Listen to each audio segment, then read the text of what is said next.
महाराष्ट्र राज्य कृषी सहाय्यक संघटनेने दिनांक 5 मे पासून आपल्या मागण्या पूर्ण करण्यासाठी 3 टप्प्यात आंदोलन पुकारलं आहे। आंदोलनाची झळ सामान्य शेतकऱ्याला पोहोचत असून कृषी सहाय्यानं संघटनेच्या मागण्या पूर्ण करून हे आंदोलन बंद झालं पाहिजे अशी मागणी शेतकरी वर्गातून होत आहे। कृषी सेवक कालावधी रद्द करून कृषी सेवकांना नियमित कृषी सहाय्यक पदावर नियुक्ती देण्यात यावी।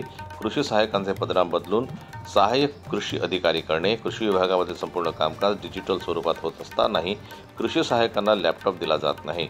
कृषी सहाय्यकांना वाहतूक भाड्यापोटी आर्थिक भार सहन करावा लागत आहे।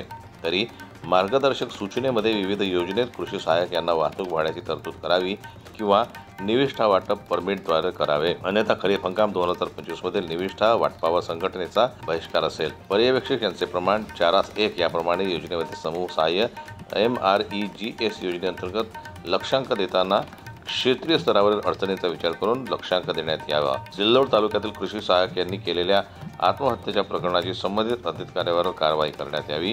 दिनांक 8 मे 2025 रोजी एक दिवस कृषी सहाय्यक सामूहिक रजेवर जातील। दिनांक 9 मे 2025 पासून सर्व ऑनलाईन कामकाजावर बहिष्कार टाकतील।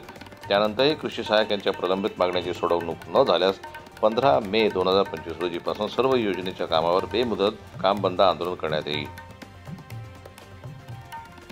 जनमत लाईव्ह न्यूज करता वाशिमहून ज्ञानेश्वर वरकट यांची रिपोर्ट।